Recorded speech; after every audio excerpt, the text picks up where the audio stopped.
Hey, what's up, folks? This is Tony Brewer. You're listening to Cogitations. Cogitations is the podcast where we think about things, we contemplate them, we turn them over in our minds, and then we discuss them.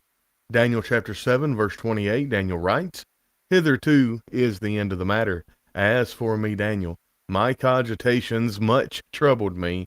My countenance changed in me, but I kept the matter in my heart." We're not going to keep the matter in our heart. We're going to talk about it. And today we're going to talk about, well, I preached this sermon yesterday, so we're going to go over it.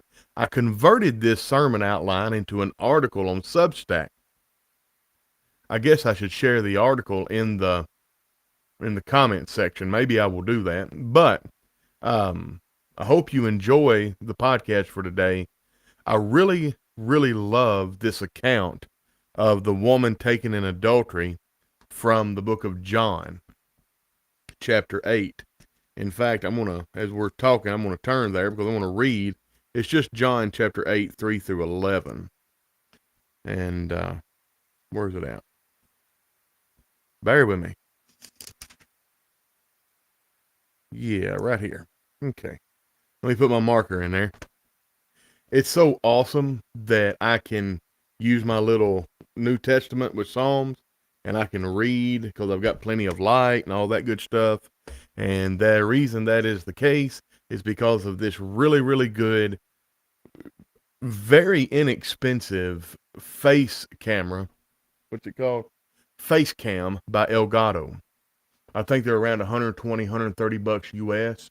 I sold a microphone that I didn't need anymore. And I say I don't need any of the ones I've got, but anyway. I sold one that I was no longer using, and I was able to purchase this camera. So the cool thing about it is now the Mevo camera can be used elsewhere where it needs to be. And that's all I've got I want to talk about. Now, we have a sponsor, and I don't have that ready. Ain't that terrible? Bear with me. We have Lindsay Faye Dotson at gmail.com. Lindsay she does a really, really good work. And I have really messed this up. I promise you, when you contact Lindsay Faye Dotson at gmail.com, she will do a better job on your flyer or your advertisement for your event. She will do much better for you on that than I do reading her ad. Are you part of a church organization or congregation seeking effective ways to spread the word about your event? Look no further. Lindsay Dotson specializes in designing modern advertisements for churches. Whether it's flyers, postcards, or social media graphics, Lindsay has got you covered. Reach out through a private message on Facebook or send an email to lindsayfaydotson at gmail.com for more details. Don't miss this opportunity to make your message resonate far and wide. Contact Lindsay Faye Dotson at gmail.com today. And her information is on the bottom third there. I'll leave it up for a moment. And I hope everybody's doing well. As you're rolling in, be sure and be the algorithm for us. Like, subscribe, share, all of that good stuff. And I'm going to leave this up on the bottom third for today. I have started for Christianity Now a public Facebook group. This is going to be wholly different than the Christianity Now or the We Talk Truth Facebook group. The We Talk Truth Facebook group's a private Facebook group. It's heavily, heavily, heavily moderated. It's not active anymore. I use it to share some stuff in, but I want to stop using the We Talk Truth group and make the Christianity Now public group the place to go. So I'd love for you to add your friends. We're going to be making posts as we're going to share. We're going to share the links and stuff to what we do as far as Substack articles and videos and whatnot. So hopefully you'll enjoy it. Hopefully you'll find that it's worth being a part of. And we are going to moderate it. We're not going to let it just be the Wild Wild West, but it's not going to be quite as heavily moderated and curated as the We Talk Truth group was.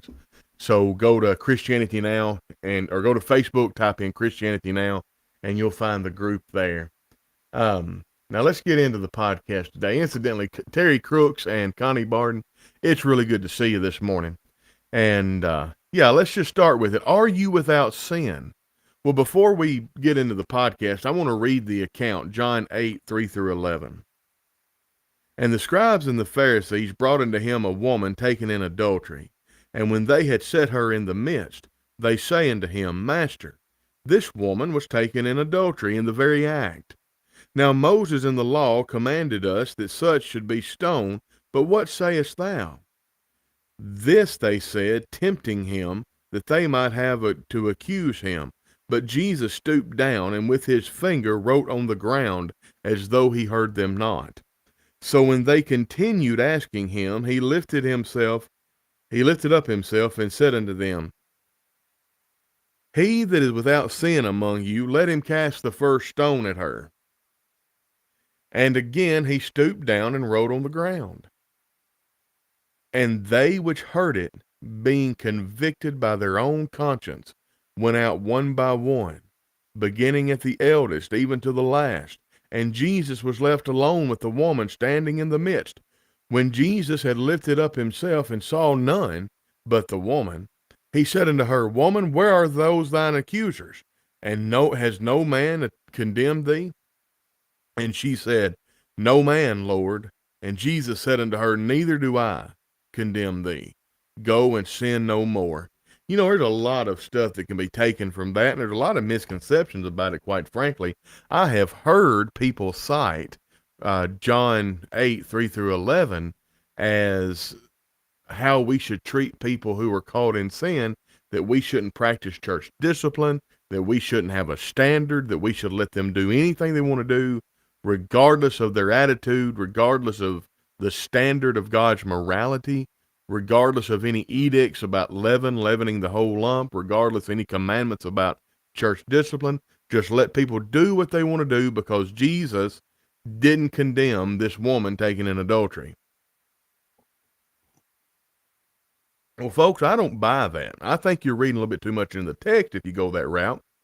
And the reason being is this woman was set up. Now, I do believe she's guilty of the sin of which she was accused. But I think there's a lot more going on here than meets the eye. First off, I think the reason Jesus, just from a standpoint of justice, I believe the reason Jesus told her to go and sin no more, that he did not condemn her, is because he did not witness the sin. And he also knew, and I don't think he had to be God in the flesh to know this. He knew that this woman was set up. That also, and now this is in the realm of conjecture. So don't leave the podcast here and say, Tony is teaching XYZ. I am not teaching this. I'm not binding this. This is absolute conjecture. Where is the man? I rather think that the man with whom she was committing adultery was probably one of the scribes and the Pharisees that brought her before Jesus. I could be wrong. That's just my gut. So again, thinking of this purely from a justice standpoint, I don't think you have to be God in the flesh to know that there's something screwy in Denmark about this, and it would be the height of injustice to condemn this woman to be stoned or otherwise punished. So when the scribes and the Pharisees brought unto him a woman taken in adultery, folks, there was a little boy who had fallen asleep in a Bible class, and his teacher was going to put him on the spot and teach him a lesson. So she addressed him to wake him up and said, What did Jesus write in the dirt in John chapter 8? And his answer was a little bit humorous. His answer was, I used to know, but I forgot. Well, the scribes and the Pharisees were always trying to catch Jesus in some fault, like this Bible class teacher was trying to catch this little boy, but hers was innocent, theirs was nefarious. So in this podcast, going through the sermon outline, we're going to learn some things today about how to deal with people that's overtaken in a fault, but we're going to learn from the negative and the positive. We're going to learn what not to do by looking at the actions and the questions of the scribes and the Pharisees, and we're going to learn what to do by looking at how Jesus responded to it. Incidentally, hello everybody. It's good to see you. Remember, if you are commenting from a certain place, I don't know where, it just tells me what platform you're on. It doesn't tell me your name. You do not have to reveal your name for me to you do not have to reveal your name for me to acknowledge your comment. I'm so glad you're here, and I don't have to have your name. You can remain somewhat anonymous. But anyway, so let's get into this.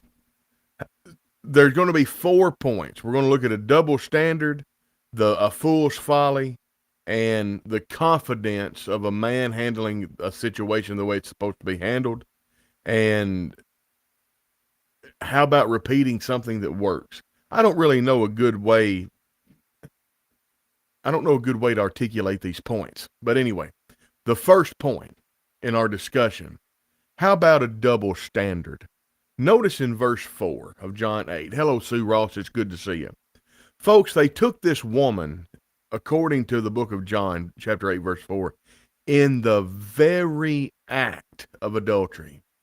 Now listen, I'm not going to go into too much detail about this, folks, but you realize it takes 2 to commit this sin, right? Where is the man? Where's he at? The man's absence here reveals early on in this scenario that the scribes and the Pharisees' intentions are not pure. The fact that they didn't bring the man tells me that their intentions are not pure, that they are being nefarious in nature. What's good for the goose is good for the gander. Immediately from the offset, they have made a mockery of the nature of God, of God's justice. The sovereignty of the law erodes, it breaks down when the law is not applied to everyone equally. Folks, where's the man? As I've said before, I don't bind this on anybody. This is purely in the realm of conjecture. I believe that the man was probably in the crowd of scribes and Pharisees that brought this woman to Jesus. I think this was a conspiracy. So, whenever we deal with somebody that's overtaken in a fault, we have to not play favorites. We have to make sure that our righteous indignation, and we should be righteously indignant at sin, we have to make sure our righteous indignation is spread equally amongst all parties involved. In other words, we cannot be a respecter of persons. God is not. We cannot be. All right, how about a fool's folly, trying to tell our Lord about the law of Moses? Can you imagine? John chapter 8, verse 5. I'll read the verse here. Now Moses in the law commanded us that such should be stoned. But what sayest thou? Why, these great fools, little do they know that this man to whom they speak is the carpenter that built the very world in which they live. Notice John chapter 1. In the beginning was the Word, and the Word was with God, and the Word was God. The same was in the beginning with God, and not anything that was made without the Word. And then you go forward to verse 14. And the Word was made flesh and dwelt among us, and we beheld his glory. The glory is of the only begotten of the Father, full of grace and truth. Folks, it is my studied conviction that on Mount Sinai, when the law of Moses was given, the second member of the Godhead was the entity of deity that interacted with Moses. The hinder parts of God that Moses saw was the hinder parts of the second person of the Godhead. that would eventually come to be known as Jesus, the anointed, the Messiah. So, of course, he knew the law of Moses. Jesus didn't need these foolish scribes and Pharisees to tell him about the law. These fools thought they had our Lord in a situation, hung on the horns of a dilemma by asking such an insidious question. The old law says she must be stoned. The law of the Romans said that the Jews did not have authority to do so. If Jesus says the old law needs to be followed right now, then Rome's authority is undermined, and thusly Jesus is thrust into the realm of treasonous action, and he's worthy of death. If he says, do not punish her and just let this go, it doesn't matter, then he loses credibility in the sight of the people, for the people thought he was a prophet. And if he flouts the law of God, then he cannot be a true prophet of God. So they think they've got him. But of course, again, what a fool's folly, because he knows the law of Moses better than they ever will. So then he can be a man confident in his handling of this situation, which brings us to our next point. How about a confident man handling this situation? Look at verse 6. So when they, they said, tempting him, that they might have to accuse him. But Jesus stooped down and with his finger wrote on the ground as though he heard them not. This is an excellent strategy. This is an excellent response. When somebody comes to you and they want to go, hey, have you heard what so-and-so did? What happens is, or what is happening is, they are going to try to poison the well. They're going to try to make sure that you think the worst about this individual. What they are doing is they are trying this individual in the court of public opinion, and they want you to be the judge. And if they can do that enough times, then they will, in effect, have this person killed publicly, not literally, but metaphorically. And this person won't have a platform. They won't have any influence or anything like that. Well, how do you deal with something like that? I tell you how I deal with it. I either ignore it, I change the subject, or I pull out my phone and I say, I happen to have this person's phone number. Before you go any further, let me call them and put them on speakerphone. But I don't ask their permission. As I'm talking, I'm going through my phone. And usually by the time I say the word speakerphone, I've done this 3 or 4 times, tells you how often people gossip. But as I say the word speakerphone, typically the phone is ringing. I have found that this is the best weapon to guard yourself against hearing useless gossip from these chirping ankle biters that like to cast dispersions from the sidelines because they're too much of a chicken heart to actually get in the fray and do anything. Remember, I don't care about their boos because I've seen what they cheer. They can go kick rocks. And that's essentially what Jesus was communicating when he bent down and wrote in the dirt. Now, what did he write in the dirt? Well, I'll tell you what I think he wrote in the dirt, but it doesn't really matter. So he bends down, he starts writing in the dirt like he didn't hear him. How would our brotherhood benefit today if we took the same action whenever people come up spreading dissension and gossip and vile stories, even if they're true? You know, one of the worst things in the world you can do to a person is spread news of the mistakes that he's made when he's trying to do right. When he's trying to make it better, the worst thing you can do is spread the news of his mistakes. You need to go read the book of Proverbs and look at how many times that a tale spreader is talked about very, very badly. Well, this seems to unnerve the crowd because they kept asking, like they kept pestering him. And I'm not going to read verse 7, but read verse 7 of chapter 8. Now, Jesus communicated that what they were doing was beneath him. And I think it made them feel it. Because the next point I have is, how about repeating something that works? And then John chapter 8, verse 8, and again he stooped down and wrote on the ground. All right, so all he did was he said, look, let those of you that are without sin cast the first stone. And then he went right back to writing. So that actually gives me another thing. You know, whenever this happens, whenever we catch somebody in a fault, we need to take heed into ourselves. We don't need to treat them as a judge and an executioner. We need to treat them as our brother or sister and try to cover what they've done and let them save face and let them make it right. Now, we may not be able to cover it to where it never comes out, but the very least we can do is we're not going to run around like a stupid talebearer.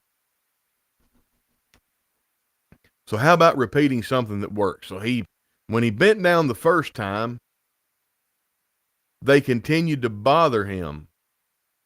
He then answered them, saying, let him that is without sin cast the first stone. So let any one of you who have not done this cast the first stone. Might be a way to understand what Jesus was telling to them.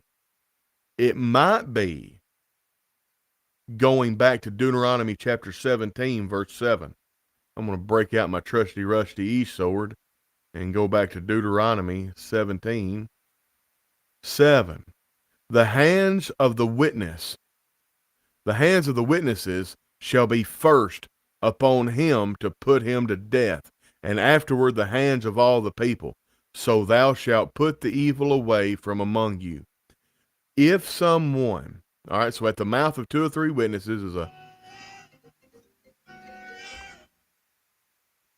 at the mouth of 2 witnesses or 3 witnesses is a thing established. Shall be he that is worthy of death be put to death. But at the mouth of 1 witness he shall not be put to death. All right, so I got a phone call coming in and it messed me up. I butchered that greatly. The point that I want to make here is Deuteronomy gives the mandate here. The people who were supposed to cast the first stone were the people that witnessed the sin. And I think it is, and I'm going to be careful with my words. Don't leave here thinking I'm binding this or I'm speaking as some kind of authority whenever the scripture doesn't give us all the information, okay? But I think it's possible and reasonable to infer that Jesus is claiming, but Jesus is saying, look, Deuteronomy, we know that the people that witnessed the sin are supposed to cast the first stone. You say this woman was caught in the very act of adultery. How did you know she was committing adultery? One of you was doing it with her. Either that or one of you set her up. This is nasty, folks. But anyway, and incidentally, I think it's very possible that that what Jesus wrote on the ground was probably Deuteronomy 17, 6 and 7. Anyway, so this convicted them whenever he said, let him that is without sin cast the first stone. It convicted them. They knew at this point the folly of their endeavor. Now the crowd did what foolishness does when confronted with wisdom. It just melted away. Listen to verse 9. And they which heard it, being convicted by their own conscience, went out one by one, beginning at the eldest, even unto the last. And Jesus was left alone with the woman standing in the midst. I love it. Incidentally, why do you think, I made this point yesterday, the Holy Spirit doesn't reveal anything to us that is arbitrary. Everything in here is needful. It's profitable for doctrine and correction and instruction in righteousness. What lesson can I garner from this very peripheral piece of information? Folks, I'm 46. It takes me a whole lot longer to get heated up. But it also, I can cool down in a moment, in an instant. whenever I was 26 instead of 46, I could heat up in an instant, but it took me a whole lot longer to cool down. All right. It is possible that this is one of the things that can be learned from here is whenever you're talking to somebody and things are heated and things are emotional, appeal to the graybeards, appeal to the older folks, and try to see if you can get your older folks to see reason, and then it might help you hold sway over the younger folks. But anyway, that is more conjecture. I don't think you can bind that and teach it as the only way to understand this text. So anyway, the law stated that the witness who testified had to throw the stones. Deuteronomy 17:7. This convicted them. They knew at this point the folly of their endeavor. This crowd did what foolishness does whenever foolishness is confronted with wisdom. It just melted away. So this left us with a very awkward situation. Now, before I go, whenever I need to bring this back to, whenever we catch somebody overtaken in a fault, we need to be the wisdom in amongst all the foolishness. We need to be cool, calm, and collected. We need to be above the fray, as it were. We need to be impartial judges. We don't need to be respecter of persons. We certainly don't need to be involved in the mess. So that being said, this is an awkward situation.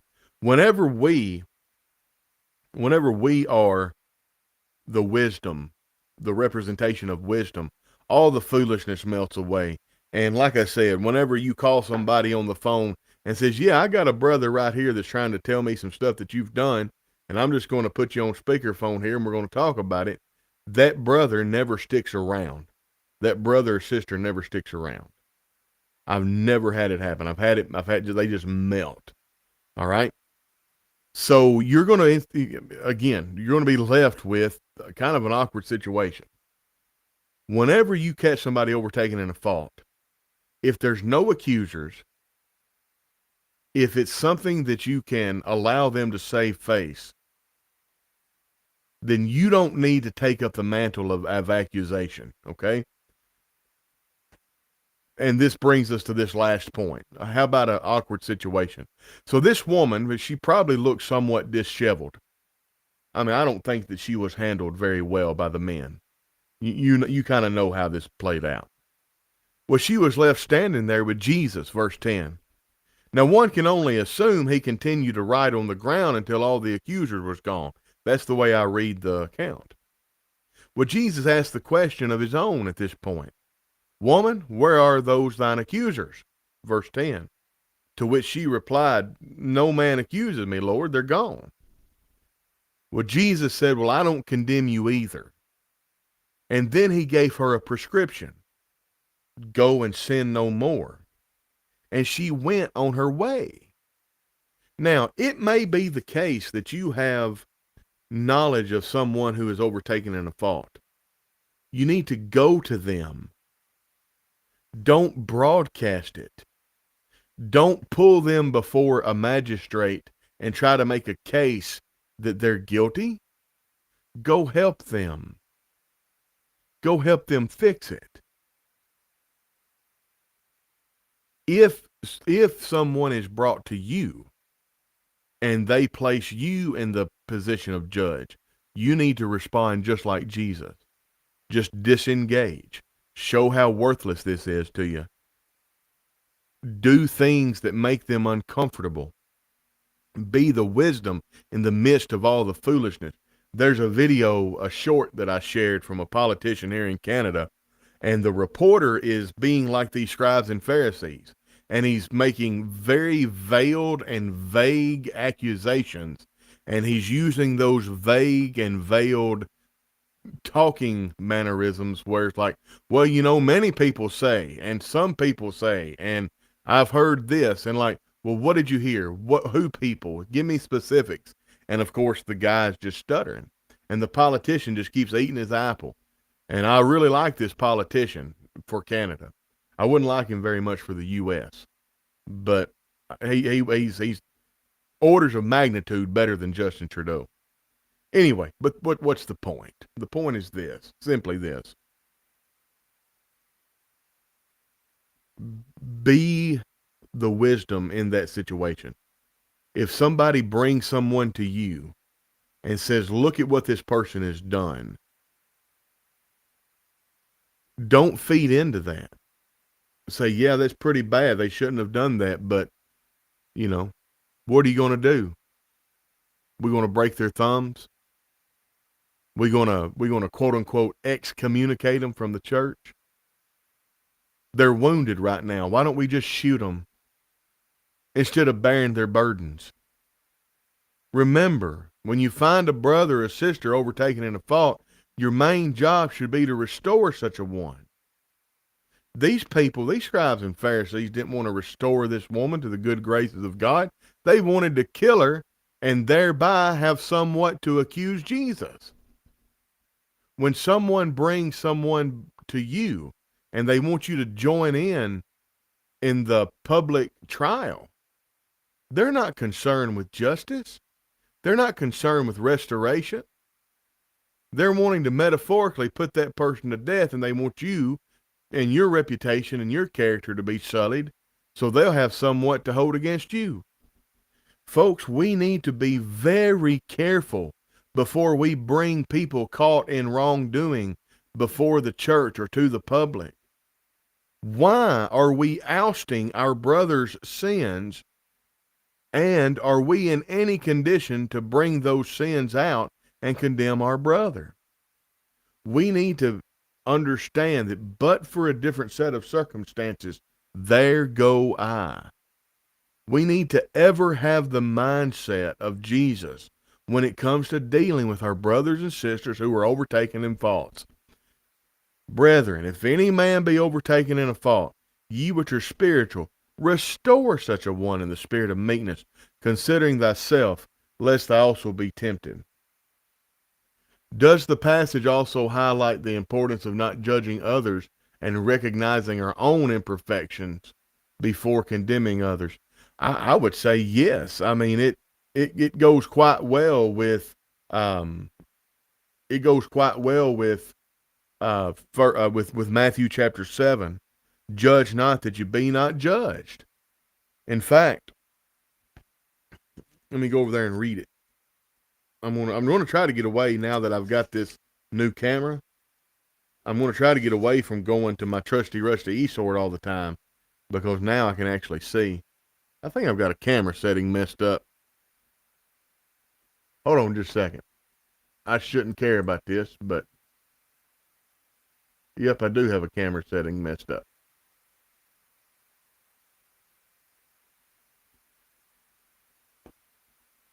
Now then, y'all can't tell a difference, but I'm not so jumpy. I had something wasn't jihawing.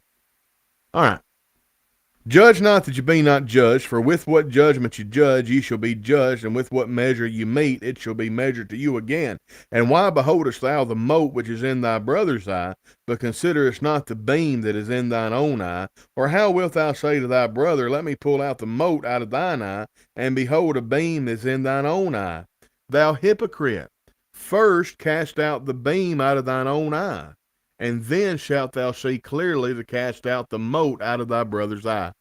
Folks, John 8, 3 through 11, and Matthew 7, they corroborate. Here's the deal. We still have a standard. We still need to practice church discipline when it needs to be practiced. But if we have this attitude of Matthew 7, 1 and following, and John 8, 3 through 11, if we have the attitude of Jesus, and we are servants of reconciliation, then whenever we come upon one of our brothers and sisters who are wounded, we're not going to shoot them.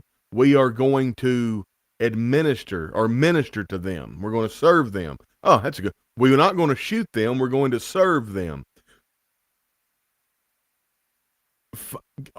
Discovering that one of our brothers and sisters is in sin is the spiritual equivalent of the of the Samaritan finding the man on the road that had been waylaid by robbers. This man was beaten. He needed help. Maybe the man shouldn't have been traveling alone. Maybe he's culpable in his own demise. We don't know. But that wasn't what was important to the Good Samaritan. The Good Samaritan just saw someone in need of help. We need to train ourselves. When we see people in sin, there's nothing personal to us. They are somebody that needs help. Even if their spiritual condition, well, it's not if. Even though their spiritual condition is their own fault, we need to consider them as a victim of Satan that needs help. I think with that understanding, that but for a different set of circumstances, that would be me. I think that will help us adopt and practice the mind of Christ. So thank you for that question there, Terry Crooks. Now, you know what I didn't do? Captions. Join the Christianity Now Facebook group. I hope that we can grow this pretty fast. It'd be nice to have a base of viewers, and you can share stuff. You can, and we're going to be careful. If it gets to be a link dump group, then we're gonna step in and we're gonna moderate it a little bit more. But as of right now, we're going to be able to share stuff that we find of value, and we're going to try to talk and stuff like that, and have discussions. I'm working on some group rules. I'm going to need some admins to help me moderate. Aaron Dotson and myself cannot do it alone. We're going to need some help. So if you're interested in that, shoot me a private message through Christianity Now Facebook page. Folks, I think we've got the gist of the matter. We need to make sure that we treat people using the golden rule. Be like Jesus. Don't be like the scribes and the Pharisees. Whenever we find somebody overtaken in a fault, we might catch them in the very act of some sin.